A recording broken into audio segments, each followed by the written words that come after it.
Nakakatuwa pong nakikita ngayon si Grandmaster Wesley So regularly, every week, naglalaro sa Title Tuesday. At last week nga po, nag-champion siya. At ngayon, eto, naglaro na naman po siya. Medyo maganda yung panimula niya. Nanalo po siya 4 na sunod eh. Pero nung round number 5, nako, nagkapanikan, natalo po siya kay GM Mitraba. Tapos naka-straight na naman. Ito na nga po, round number 9, kalaban niya, yung leader po ng torneo na si Lebon Aronian. Lakas ni Lebon, tinalo po sila Ali Reza, si Dennis Lasabic. Ano kayang nangyari dito sa laban na to? Tingnan po natin.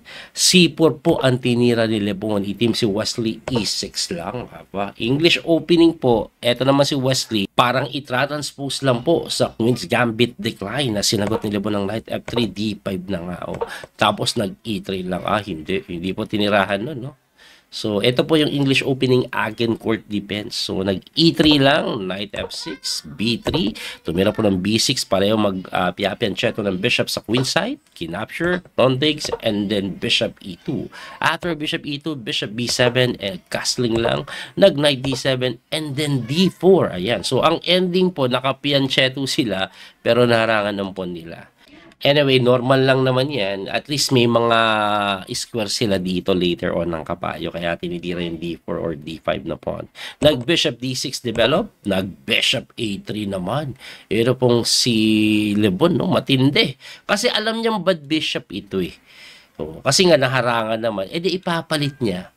Di ba? At least matitira sa kanya good bishop. Pero Wesley, of course, hindi niya ipapalit yan. Kaya linya dyan C5 po talaga. Pagka C5, knight lang po sa C3 na nag-castling. Tumira po ng knight on hitting the bishop na umatras lang sa E7. And then nag-rook C1. Yan. Typical development lang yung ginagawa ni Lebon. Wesley, umatake na. Tumalon po yung knight sa E4 agad-agad. Also to defend that pawn on C5. No? Nag-knight C3, bumalik kinamon. Dinipensahan ng isang kabayo. Kinapture yung C5, binawi ng pawn, and then nag-bishop lang po sa may B2. So, ang ending, according to engine evaluation, this is very equal. Nag-rook C8, develop lang ng tore, nag-queen D3. Bakit kaya queen D3, no? Kailangan kasing magamit ito eh, no? Hindi siya dito dahil natakot siguro siya sa ganun. Tas mabubuksan. Anyway, Queen D3, nag-Bishop D6, and then ayun na nga, nag-Rook to D1, Rook E8, ayun, ginamit yung Torres sa E5 naman maglalaro si Wesley. So dito, nakinapture ng hapo yung kabayo sa E4 at binawi po yan ng kabayo din. Huwag kayong magtaka bakit hindi po nakapork sana, may kain kasi sa D6. After knight takes E4, nag-G3 lang, nagkunat. Tamang ano lang, no? Tinanggalan lang ng attacking power yung bishop, pero sinagot lang po yan ni Wesley ng Queen D7. Yes, natanggalan ng attacking power pero nag-create po ng light square weaknesses. Kaya Queen D7 na sinagot ng bishop to F1 para hindi po makapag Queen H3, no? At pagka bishop to F1, nag-H5. After H5, nag-bishop G7 na, and then nag-queen to F5. Ayun. Ang idea po ng Queen F5, gusto niya pong itulak ito eh. Hindi po kasi makaka-knight takes dahil may capture doon sa may F na dinipensahan ng Rook C2. After Rook C2, umatras lang yung bishop ni Wesley. Alam niyo bakit niya inatras? May plano po siya. Pagka bishop F8 kasi, nag-H4 yan, and then C4. Ayun. Ayaw niya lang nang nakahang yung bishop doon later on. Kasi magsasacrifice na pala ng pawn. Ang ginawa naman ni Lebon, kinapture niya po yan na mali. Kasi pagka takes, and then rook takes, o diba one pawn na, bakit mali yan? May tira pala si Wasiso dito. Kaso yung tira hindi niya nakita. Mahirap kasing makits. Alam niyo kung ano yung tira? Ang ginawa kasi ni Wesley po, nag-bishop A6 eh. Ayan, pin. Ang ganda, di ba? Pero, ang tamang tira pala is kainin mo lang ito. Bakit? Para pagka knight takes mo, knight takes G3. What? Anong meron? Takes. Bishop takes F3. Ngayon yung bishop takes F3 parang maaalangan ka dyan. Nakakatakot kasi may rook F1. Pero rook takes E3 lang at lamang daw ito, wala nang pandagdag na atake. Pwede kang gumarito ganyan, pero tirahan ka lang daw ng Queen G4 eh. Grabe. Ang lupit. Ito threat, pakapin no? Hirap makita niyan sa blitz. Nakakatakot talaga kasi may hang pa nga dito. Oh. Kailangan sobrang accurate ka. Kung standard, makikita yan. Pero pag ganyan na minuto lang ang oras, wala, hirap. Kaya ang ginawa ni Wesley Bishop A6 na mali, kasi kinapture lang eh. Dalawang tore ang magiging kapalit pag kinapture mo, may text dito. Tapos may ganito pa agad kasi nakapin ka. Kaya ang ginawa, queen takes C8 lang. Ang nangyari, 1 pawn up si Lebon. Pagka queen takes C8, nag-win sa B3, tumira po ng bishop E2, nag-rook doon, tinirahan ng bishop C4, tumakbo doon, and then bishop to D5. Pagka bishop D5, nag-rook naman sa D1, mali-malino. Kasi wala nang oras, 5 seconds na lang si Lebon, 33 seconds si Wesley.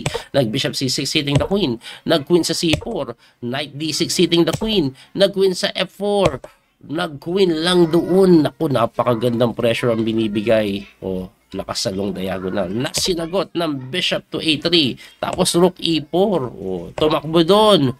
Rook G4 na mali kasi may queen takes H5. Ngayon, pagka queen takes H5, ano bang plano nun? Ang gandang tingnan sa unang tingin kasi may bishop takes F3. Di ba? Anong idea? Eh di, libre. Tapos hit pa yun eh. Kaso, mali pala yan. Winning pa rin dyan ang puti. Ang problema lang kasi time pressure sila pareho, lalo na si Lebon. Nagkamali dito. Hindi niya nakita yung pangmalupitang tira. Mahirap kasi makita.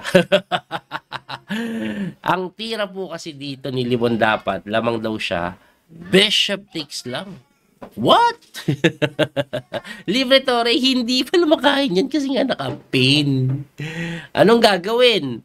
Ang gagawin po dyan, best move na to ng black is mag bishop takes D1 na lang. Capture doon, ibibigay mo, pero pagka rook takes, tira ka lang ng F takes, and then capture sa Reyna, 1 pawn down. Diba? Winning daw po. Puti. Ayun. So, mahirap makita yun sa segundo na lang. So, ang nangyari nga po is kinapture yan. Bakit mali? Kasi kakapturein lang po yan eh. Tapos pagkabawi mo, eto na. May tirada si Wesley So dito na na-miss niya po. Ang tamang tira kasi dito is napakagandang rook takes G3. Discovery lang. Ngayon, iisipin mo, coach, di ba usually mali nga yan dahil hindi nga makapture eh, dahil bagsak yun. Hindi, check ka muna eh. Yan ang mangyayari pagka king move mo sa kainin Reyna. May check pala. Hindi nakits ni Wesley So yun. Ang ginawa niya po, kinapture niya po yung bishop na sinagot ng queen takes D4 na close to equal. Nag-bishop F3, tumakbo doon, hinamon, queen lang sa D4 para matiin sa ilalim. Chumek, umangat, chumek na naman, humarang yung bishop, pumunta doon, and then nakain na yung bishop sa D6. Persado po yun eh. Kasi mamatiin ka sa ilalim pag dumipensa ka sa bishop eh. Kaya ayan ang nangyari. 1 piece up. Winning si Wesley. 1 second na lang po. And 0.8 si Lebon, no? Nag-queen lang doon. Queen doon para mag-queen F3. Nagtira lang po ng A3 bishop. And then pagka-check, humarang yung pawn. Nag-king move at eto na po. Ayan, no? Completely winning na si Wesley. Kaso na-miss niya na naman yung tira. Alam niyo kung anong tira? Bishop D1, misay. Takbo yung Reyna kahit saan, mate. No? Grabe. Ang ginawa ni West, check. Tang. Oh. Winning pa rin. Kaso, may chance ang makatabla to. Kasi, alam niyo kung bakit? Wrong color bishop po eh. So, ang gagawin lang dito ni Lebon, ipapalit itong 4 na pawn dito sa 2, tabla na yan. Ang ginawa ni Lebon, lumapit sa bishop, umangat doon na mali. Dapat dito daw po para hindi makatulak yung pawn eh. So, naka-king move doon, king move, nakapag F3 yun. At eto na yung sinasabi ko, ayan na, medyo ipapalit na. Walang oras dapat dito, accurate kay. So, nag-bishop D1, tumulak. Pagkatulak, nag-F6 na mali. Ayan, ang tamang tira daw is A5. So, sumangin mo. Sila yung pabayaan mo magtulak kasi pagkatira nito mali siya dahil sa H5. Anong meron sa H5? Dahil diyan po pagka takes mo takes, eto ang bilis mapalit mamaya. Tatakbuhin mo kasi yan eh. Ayan, tatakbuhin mo yung pawn na yan eh. Ayun, wala na, tabla na. Tabla na, binigay na yung mga pawn. Ayan na po, tabla na po ito. Alam niyo naman tabla na yan. Ayan. Wrong color bishop eh. So, natabla. Sayang yun. Anyway, Pagkatapos matabla ni Wesley So, dumiretso yan. Tinalo niya po si Andrew Tang nung round number 10. So dahil dyan, Wesley So 8.5 out of 10. Tapos si Lebon natabla yun eh. Alam ko natabla siya dalawang sunod. At ang kalaban ni Wesley So last round ay si Dennis Lasabic. Ayan. Pag nanalo si Wesley So dito, champion siya. Anong nangyari? Puti po dito si Dennis Lasabic, nag D4, Knight F6, C4, E6 lang. And then Knight C3, D5. So Queen's Gambit lang po. Anong ginawa? Kinapture, exchange paration. Wesley So, syempre, binawi po yan. And then Bishop G5, pinin, C3 lang, E3, Bishop F5, Knight E2. Ito yung laban nila noong nakaraan. Ewan ko, naalala nyo, nag-champion si Wesley last week. Panalo si Wesley. Last round din ata sila. Ginawa ko ng video. Anyway, umatras, Knight develop, Knight G3, umatras yung Bishop, H4, aggressive. Ganyan na ganyan yung laban nila nung nakaraan na. Aggressive, no? Bishop B4, nag-Bishop D3, pinalit, and then castling lang. After castling, Knight F5, rook lang sa may E8, nag-F3, aatake, no? Nag-Knight doon para Knight C4, aatake din, A3 lang, kinapture, takes, and then Knight C4. After Knight C4, G4, grabe na atake ah. Pagka G4, Queen lang doon para konting hataw po sa kabayo, no? Anyway, hindi pa naman makatulak niyan doon kasi meron dito hitting the Bishop. Ang ginawa po niya, nag-King move lang. Pagka King move, B5. After B5, ayan na, nakakatakot na yung position, no? Natake na si West. Nag-Rook E6 na lang po yan. Nag-H5 muna para walang light H5. Pagka G4, mabubuksan. Ako po, nakakatakot. Ang tindi ng pressure, lakas ng kabayo. So, nag-Rook E8, bumalik. Mali. Ano ba tamang tira? Ang sabi, Knight H7 na lang daw. Medyo konting, alam nyo na, depensa sa G5. Nag-Rook E8, bumalik eh. Pagkabalik, nag-King move lang. Pagka-King move, nag-Knight na lang doon. Ayun. Tinirahan naman ng G5 na. Takes, and then nag-King move. Aba, teka lang ha. Wala bang Knight takes dito? Walang tatamaan, no? Anyway, nagtira lang po ng Bishop before hitting the pawn na dinipensahan at na talagang losing na daw. May tiradang ganito eh. Knight H4, Knight G6, pawn takes. Ayun, no? Kasi hindi nakita yun. Nag-Rook G2 and then Queen lang sa E6. Nag-Rook to G1 na tinirahan lang ng Queen F6. Tumidepensa ng todo dito si Wesley. Tinirahan po ng Rook takes G7 at forsado kang pagkakainin yan. Nag-Rook G8 and then ayun. Pumasok lang. Ang mga sunod na threat, gagalaw ito, matik ang ganun. Kaya ang ginawa niyan, kinapture na. Pagka takes, nag-pawn takes, and then king move. After king move, nag-E4 lang. Grabe naman, accurate ni Dennis Lasabic. Anyway, pagka E4, knight jump, tinulak yung pawn, umatras yung reyna, and then umatras din yung bishop. Grabe ha. Umatras lang yung bishop. Anong plano? Ako naguluhan eh. Ito. Tapos gaganito. Ayun. Anyway, nag-knight sa E3. Nag-queen lang doon. Oh, hindi eh. Hindi na tinulak. Eto na lang. Ganun. So, pagka-queen doon, pumasok, ka-counterplay, chinek, capture, check. Wala, mamatihin na. Ayan. Mamatihin na. Mamatihin na, sir.